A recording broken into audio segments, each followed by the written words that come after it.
Political fallout. You're going to talk to a Florida gubernatorial candidate accused of backing amnesty for illegals, what he's going to say in response to those charges. Hello and welcome to Fox News at Night. I'm Shannon Bream in Washington. Tonight we are learning more about President Trump's expectations for the Singapore summit and how he plans to negotiate with North Korean leader Kim Jong-un. We have got team coverage for you tonight.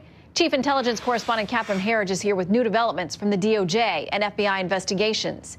But we begin with Chief National Correspondent Ed Henry and North Korea. Ed? Shannon, good to see you. Here you have President Trump taking this peace process further than any of his predecessors, Republican or Democrat, and yet he's still taking heat. Critics pouncing today on his comments in the Oval Office when he said he was already well prepared for the summit in Singapore, so he doesn't have to prepare that much anymore because he thinks it's about, quote unquote, attitude and a willingness to get things done. Democrat Chuck Schumer quickly tweeting this attack, quote, with ICBMs as in intercontinental ballistic missiles and nuclear warheads in the hands of North Korea, the situation is far too dangerous for seat-of-the-pants negotiating. Well, that criticism leaves out the fact that Schumer backed the Obama administration approach to North Korea, which handed off the problem to the Trump administration, with intel officials saying last year that Kim Jong-un was able to miniaturize nuclear warheads that fit inside missiles that could potentially reach the United States. In contrast, the president got high praise today from the Japanese Prime Minister Shinzo Abe, who said he was encouraged by the president's fresh approach to the process, including his sensitivity to the Japanese government's desire to get a resolution during these talks to the Japanese citizens who were abducted by North Korea decades ago. In contrast, the media has given the president very little credit for moving the ball forward, critics pointing out it'll be very hard to get North Korea to denuclearize, which is why the president again today tried to lower expectations. He reminded the media one meeting will not end years of tension. The president's lead attorney in the Russia probe, Rudy Giuliani, gave a speech in which he said that after the president wrote that letter canceling the summit, Kim Jong-un, quote, got back on his hands and knees and begged for the meeting. Top officials at the White House stressed that Giuliani was not speaking for the administration on foreign policy, and the president tried to be more diplomatic in the Rose Garden as he declared he has high hopes of Kim eventually visiting the White House, maybe even Mar-a-Lago, but stressed he will walk away if Kim does not denuclearize. That we have the potential to do something incredible for the world. I am totally prepared to walk. It could happen. Maybe it won't be necessary. I hope it won't be necessary to walk.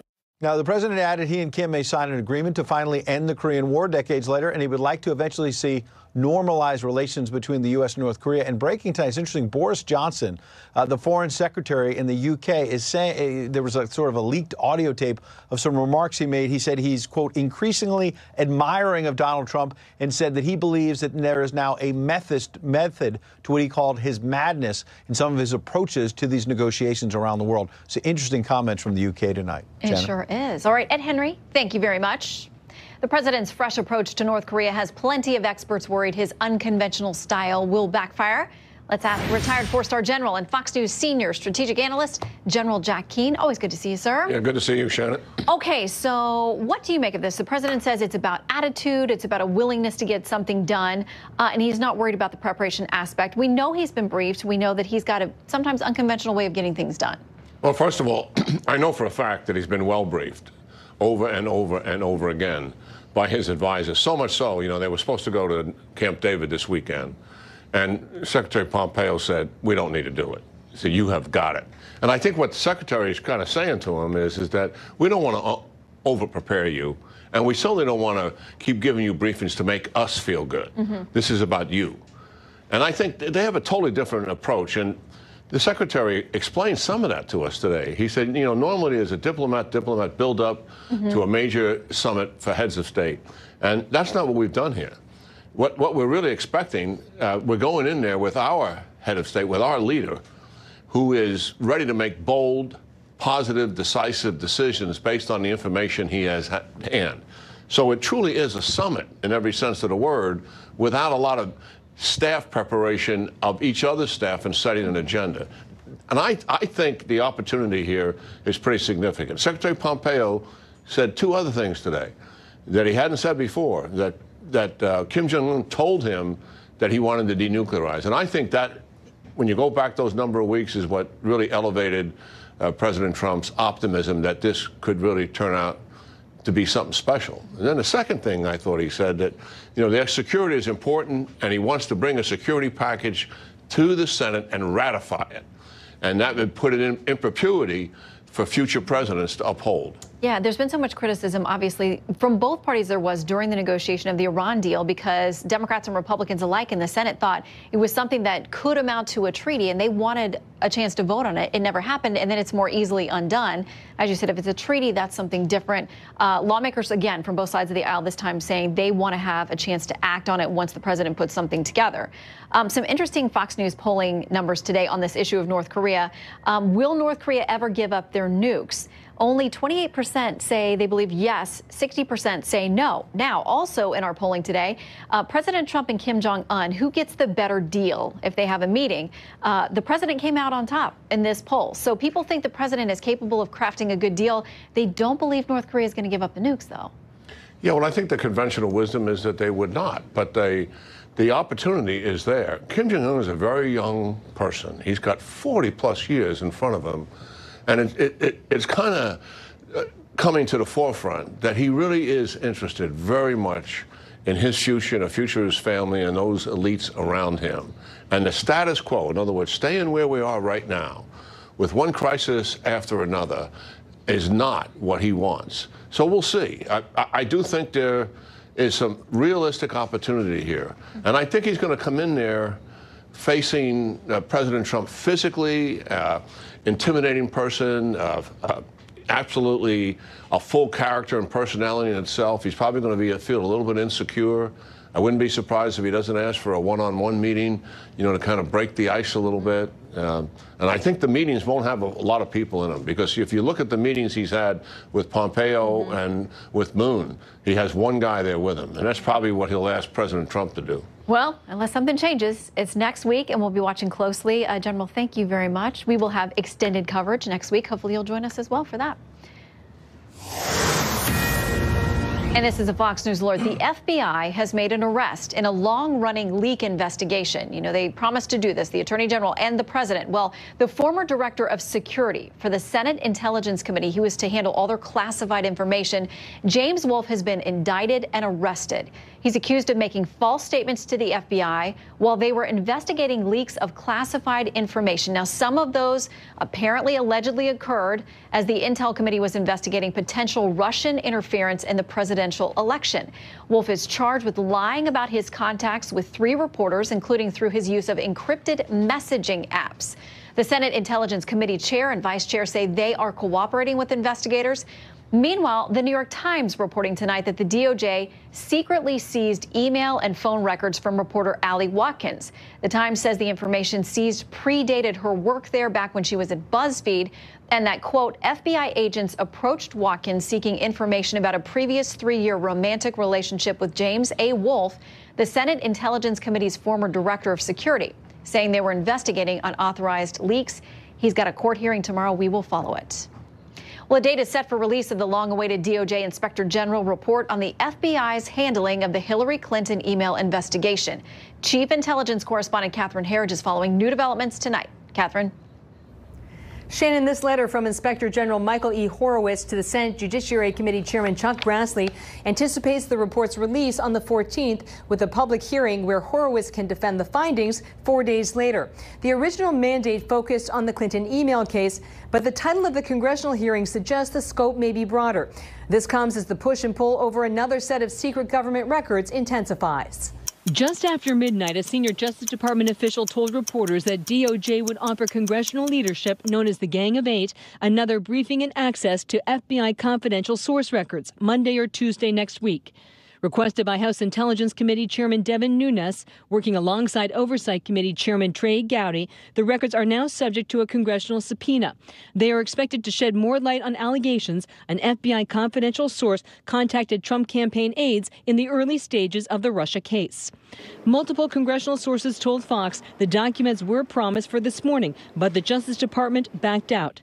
House Speaker Paul Ryan. What we're asking for and what we require and we expect is the corroborating documents that back up that oral briefing.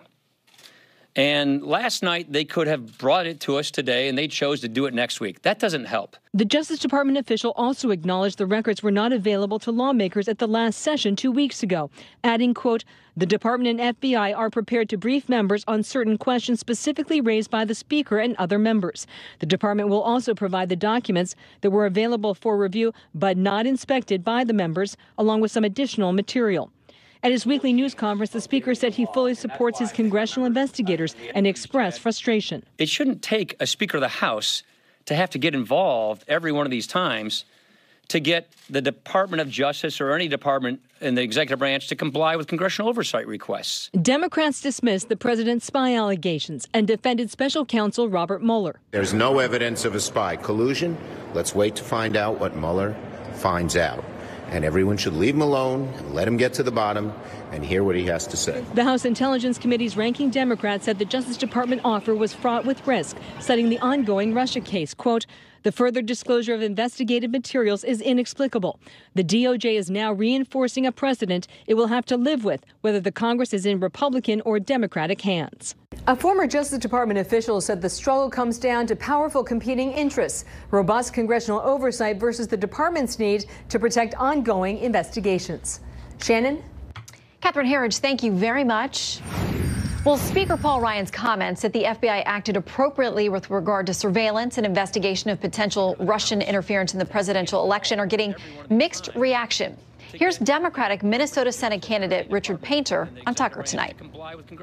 Tell me why it's not spying.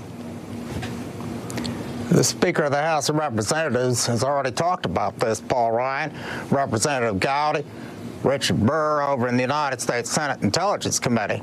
And there is a consensus among Republicans and Democrats because they have seen the relevant information, including a lot of them have seen the classified information, which I have not seen. We should point out that Senate Judiciary Chairman Chuck Grassley is seeking more information from the FBI on how it uses informants. So let's talk about it all with House Judiciary Chairman Bob Goodlatte. He joins us now live. Great to have you with us. You too, Shannon. Okay, and I saw the announcement today that in the coming days, you've set a date for a hearing on the Inspector General's report that we're going to get next week on the investigation into Hillary Clinton's emails. There's a lot of investigating going on. Sure what are you looking to learn from the Inspector General's report? Well, this is a very important report. We've been waiting for it for a long time. It was promised earlier in the year, then April, then May. Now we're hopeful that we're finally going to see it because it's going to answer a lot of questions about how the Federal Bureau of Investigation and the Department of Justice handled the investigation into matters related to former presidential candidate and former Secretary of State Hillary Clinton, and contrast that with how they conducted the investigation and are continuing to conduct investigation into the so-called Trump-Russia collusion, alleging collusion between the Trump campaign and Russia. And it's going to be very important to see this because, in my opinion, what we've already seen from the Strzok Page texts and others is an incredible bias between how they handle these two major matters. We can't go into another presidential election and have the world's premier law enforcement organization conducting itself in that way. Reforms are underway, personnel changes are underway, but we've got to get to the bottom of the facts, and the Inspector General will help us do that. Are you concerned, as some lawmakers are, and have publicly said that this is, and the president certainly has, that this Inspector General's report has been delayed? We know that there are a number of stakeholders that get to see it. They have their chance to comment, and the Inspector General could modify the report. Are you worried at all about that, or do you think it's just running its normal course? Well, that's why we're going to hold the hearing. We're going to see the report. We're going to have the opportunity to interview the Inspector General, both the Judiciary Committee and the Oversight and Government Reform Committee, which Trey Gowdy chairs. We're going to hold a joint hearing, and we will delve into not only what's in the report in a classified setting, and then for the portions that can be unclassified, in a public setting, but also ask about the process and any questions we have about who saw this and any changes they may have recommended and so on. Yeah, because that's part of probably what he's been investigating. There were so many questions about the modifications of what James Comey, then FBI director, came up with, the wording, who changed it, what was changed. I'm sure those things will all be spelled out in this report, and you'll have a chance to ask those questions publicly as well. We're looking forward to it. For a long time, we've been looking forward to it. Okay, I want to ask you, too, about this meeting behind closed doors today with the GOP on the House side talking about the matter of immigration. It's gotten to a very tense level, it sounds like, to those of us on the outside.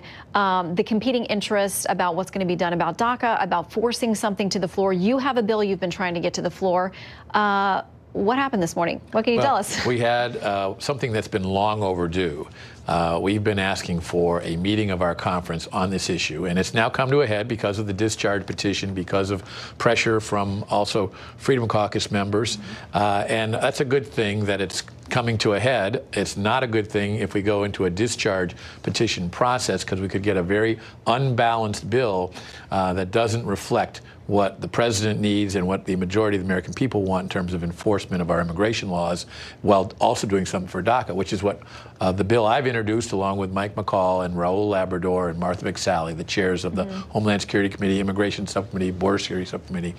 And that was the focus of the discussion this morning of the entire conference. We had many, many members speak up, and I think it was a very productive meeting, and I think it is leading towards a consensus, but we're not there yet. Well, Congressman Steve King, obviously a fellow Republican of yours, says every one of the bills he saw that might come forward has amnesty in it. He says he just wants to see a bill that doesn't have amnesty in it. Well, I think most people, including the president, have called for doing something appropriate for the DACA recipients. However, we have to, that's one pillar of President Trump's 4 pillars. The others also have to be met, and that's securing the border, closing the loopholes on amnesty and other aspects of illegal immigration, interior enforcement, and also making sure that we are moving toward a merit-based immigration system by ending extended family chain migration and the visa lottery. Those are all things that we're working on, and how you do that for the DACA recipients is the key to that. And if you don't have a special pathway to citizenship, in other words, something that only they can have, but something where they're eligible, but anybody who's followed the law is also eligible for, I think that is a much more acceptable course of action for the vast majority of our conference and for the American people. Well, we'll see. You got to get to 218. That's right. We'll see what you can put together that can get there, get through the Senate, and get to the president. And those are a lot of big hurdles. So we'll watch. Chairman, thank you for joining us tonight. Thanks, Shannon. Good to see you. All right, before Singapore, there will be Quebec City. The president planning on sticking to a hard line with the likes of Macron and Trudeau. Will our Francophone friends fight back or fold? We've got a live report from Quebec. And breaking tonight, brand new Fox News poll, stunning approval ratings and surprise moves in the generic midterm ballot. Chris Direwald is here to break it down. And this is the scene from downtown D.C., where fans of the Washington Capitals hockey team are celebrating their first Stanley Cup victory, beating the Vegas Golden Knights 4-1. It's not going to be easy to get home tonight if you're in D.C., but congrats to the Caps. Kevin Quirk live from Quebec tonight. How are you, Kevin? I'm doing great, Shannon. Always good to be with you. The gloves are off. That appears to be the best way to describe the mood here, just hours ahead of the official beginning of the G7 summit in Charlevoix, which is about 90 minutes away from where we are here in Quebec City. I say this because tonight the president on Twitter is responding to charges that he's being unfair to longtime allies by looking for more tariffs in an effort to rebalance U.S. trade with our global trading partners. Let me take you to Twitter, and he is not mincing words here. Let me just put it that way, Shannon. The president saying the following: Prime Minister Trudeau is being so indignant, bringing up the relationship that the U.S. and Canada have had over the many years and all sorts of other things, but he doesn't bring up the fact that they charge us up to 300% on dairy, hurting our farmers, killing our agriculture. He added this: please tell Prime Minister Trudeau and President Macron of France that they are charging the U.S. massive tariffs to create non-monetary barriers. The EU trade surplus with the U.S., $151 billion. And Canada keeps our farmers and others out. Look forward to seeing them tomorrow. Now, let me take you inside the numbers, and I think you'll find this instructive, Shannon. There are some massive tariffs on American goods imposed by the Canadians. You want to bring dairy here? Well, there goes that tariff the president was mentioning. Look at that number, 270%. Sausage, almost 70%. And it's not just the food, it's sometimes the things that you use to create other foods. And even down there at the bottom, you see table linen, 18% tariff. What's that all about? Now, the president's biggest critic clearly has been Canadian Prime Minister Justin Trudeau, who's promised to hit the U.S. with $16 billion in tariffs in response to new fees that the U.S. is imposing on steel and aluminum. But National Economic Council Director Larry Kudlow thinks all this bluster eventually will dissipate. Look, President Trump talks to Prime Minister Trudeau a lot and continues to do so.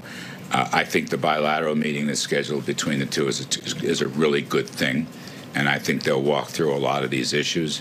I have no doubt that the United States and Canada will remain firm friends and allies, whatever short-term disagreements may occur. Larry Kudlow over in the briefing room. Don't forget the president will meet with Emmanuel Macron early sometime tomorrow ahead of the official opening here, and he'll actually leave the summit a few hours early, heading to Singapore with just a little bit more wind in his sails, perhaps. Shannon, back to you. Kevin Cork, north of the border. Thank you, sir. Breaking tonight, brand new poll numbers from Fox News showing momentum for Democrats ahead of the midterm elections. At the same time, voters seem to be warming to President Trump a little bit, from his handling of the economy to his negotiations with North Korea. The president's overall job performance rating ticking up 45%. It was 44 in April. Politico tweeting out, Trump's approval rating matches those of former presidents Barack Obama and Ronald Reagan in June of 2010 and 1982, respectively. So let's break it down with Fox News politics editor and editor of the Halftime Report, Chris Steyerwalt. Good to see you tonight. Poll numbers. I know, we love some poll numbers. We have so many things to talk about. Okay, let's talk about, first of all, sort of this generic midterm. The question was who you're going to vote for in your district. Do you want the Democrat or the Republican candidate? Now it says 48% are going to go with Democrats. 39% say they would go with Republicans if it was held today. You know, one of the reasons I am always telling everybody to chill on the generic ballot numbers, they've been remarkably consistent. Look, there's some noise. So this one goes out at what, 8-9 points. Quinnipiac had a poll out that has it at 10. And it has bounced around in a space between maybe 4 or 5 and maybe 8 or 10 at the top end. But we've had an average of about 6-point advantage for Democrats. That's enough to take the House back. That is enough. Now, look, it could come down to a seat here and a seat there, that if the Democrats blow it, that they don't take the House back. But the climate has been consistent. And Republicans do their voters a disservice when they hype up phony baloney polls, when they find some online poll or some non-methodologically sound poll, and they... Which you and I will both get in our Twitter now that you're saying this. And they will shout to the heavens. They will shout hosannas. Oh, look, it's closer than we thought. And then it isn't. And the truth for Republicans and for Republican voters, they've got to accept the fact that much like it was for Barack Obama in 2010, much like it was for Ronald Reagan in 1982, these are tough cycles. These are tough times. And They the always are. They always are. Historically. Historically, except for George W. Bush. Which you're working off of 9/11. Because of 9/11, this is the norm. And it's going to be tough because you know what Americans love? Divided government. Everybody says they want things to happen, they want things to get done, but what they really like are checks and balances and holding people in line. Well, and we also know that polls are not always right. Oh, yeah. We have seen that plenty of times. Okay, now the left seems worried anyway because of what they've seen in some of these recent primaries and that kind of thing. David Ferris, writing an opinion piece in The Week, says this: analysts now think the Democrats' chances of retaking the House are no better than a coin flip. This in itself is stunning. Democrats should clean up in the midterms. Instead, they're barely muddling through. He adds, Democrats, you had this. If you blow it with an inability to sustain a brawl for more than 6 months, rest assured you will be replaced with other lawmakers who can. I mean, some on the left are worried. They're not feeling good. Well, this guy, I don't know this guy, but I mean, goodness gracious, there's some that you should be replaced if you can't brawl. Look at what Democrats did on Tuesday. They picked centrist, moderate candidates who can win in moderate districts in New Jersey, in Iowa, in New Mexico, in California. They're doing the things that they need to do. Now, what the liberal base and the Democratic Party wants, though, is brawling.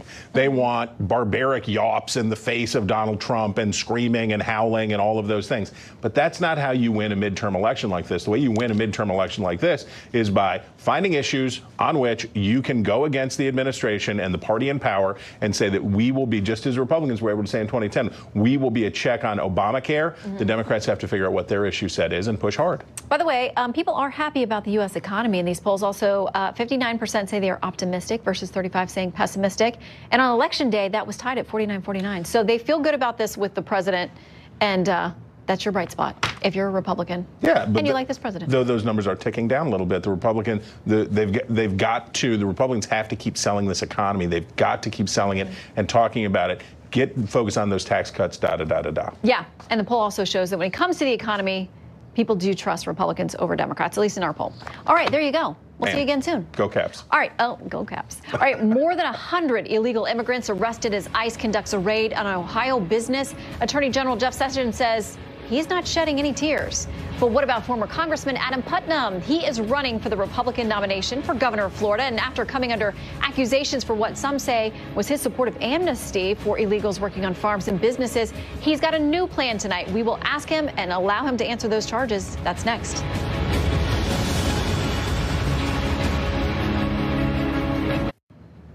President Trump has commuted the sentence of Alice Marie Johnson, who was put on the president's radar by reality TV star Kim Kardashian. Trace Gallagher joins us now to tell us more about Johnson and her crime. What do we know, Trace? Hi, Shannon. After serving almost 22 years, Alice Marie Johnson, who's now a great-grandmother, walked out of a Pickens County, Alabama prison today. Johnson was greeted by her family and supporters and said she feels like she was resurrected from the dead and has her life back. Listen. I'm feeling no handcuffs, nothing on me. I'm free to hug my family. Yes. I'm free to live life. I'm free to start over. I cannot. This is the greatest day of my life. Johnson was convicted in 1996 of drug conspiracy and money laundering for her involvement in a Tennessee-based cocaine trafficking operation.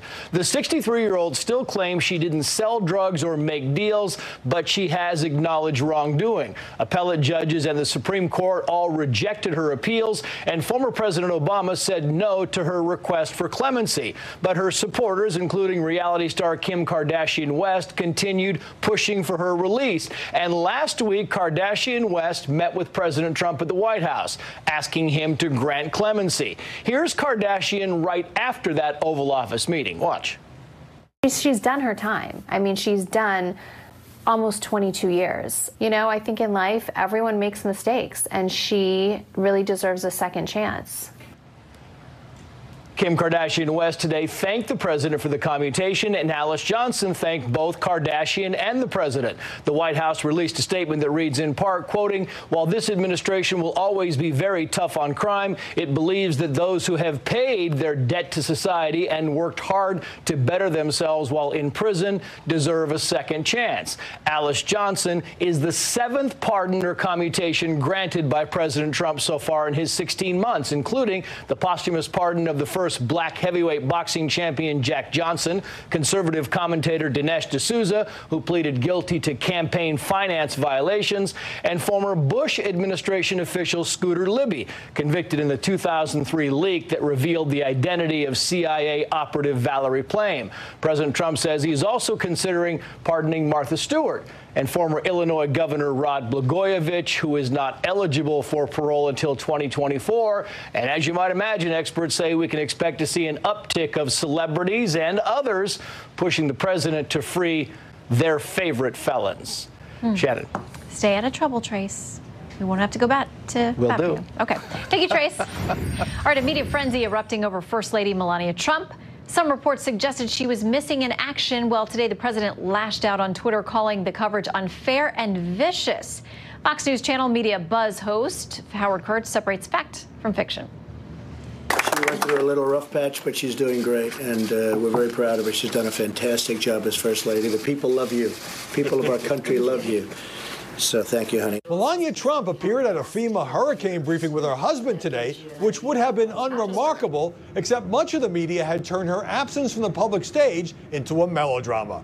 Once the First Lady began staying away from the cameras after her kidney surgery 3 weeks ago, the media drumbeat kept growing louder. Politico ran a story titled "White House Silence on Melania Stokes Conspiracy Theories," and it named a few, such as that she's secretly cooperating with Robert Mueller. NBC had a piece on why Melania's vanishing act matters. One reason, the significance of the First Lady to the president's state of mind. And there was this from the Huffington Post. Melania mystery continues. First Lady won't accompany president to G7 or Singapore. Melania's long absence from the public eye has everyone wondering what is really going on.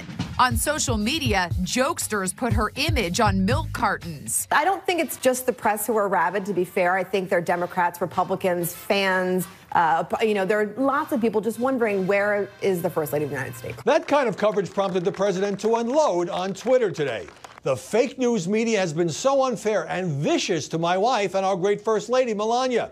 During her recovery from surgery, they reported everything from near death to facelift to left the White House and me for New York or Virginia to abuse. All fake. She's doing really well. The president added that 4 reporters had spotted the First Lady walking to a meeting, but they never reported the sighting because it would hurt the sick narrative that she was living in a different part of the world, was really ill, or whatever. The First Lady wasn't literally missing, as the East Wing made clear that she was attending meetings. Melania herself tweeted the media were working overtime speculating where I am and what I'm doing. Journalists weren't vicious toward Melania Trump, as the president claims, but grew obsessed with her staying behind the scenes, knowing full well this is a First Lady who doesn't relish the spotlight. But spreading unsubstantiated conspiracy theories has no place in the news business. Shannon? Right you are. Howie Kurtz, thank you. A group of Republican lawmakers outraged, claiming a prominent U.S. environmental group is colluding with China and trying to disrupt the U.S. military. And it's President Trump facing off against Senator Bob Corker over trade tariffs. Is Congress trying to resist the president on tariffs, North Korea, and more? Stick around for the debate. NRDC enjoys so cozy a relationship with Beijing's communist government that it often turns a blind eye to Chinese environmental threats. Those include overfishing and the ecological devastation of China's military buildup in the South China Sea. They also point out the NRDC attempts to curb U.S. naval exercises in the Pacific through lawsuits.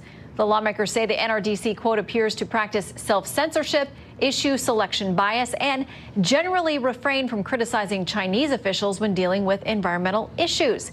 They also write this: the group appears to take an adversarial approach, not with China, but to the U.S. Well, tomorrow, nearly 200 Democratic lawmakers get their first chance in a federal court to argue that President Trump is violating the Constitution by accepting foreign state favors and not seeking congressional approval first. The case alleges President Trump is violating the Emoluments Clause. Democratic Senator Richard Blumenthal is the lead plaintiff, and he reportedly listed trademarks with China as a recent concern. Well, Senator Bob Corker standing his ground tonight after a reportedly heated call this morning with the president, where they discussed his bill to rein in the chief executive's authority on trade and tariffs.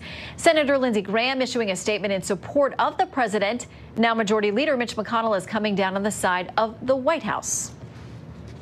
Yeah, I don't think we need to be trying to rein in the president through legislation. Number one, it'd be an exercise in futility because he wouldn't sign it.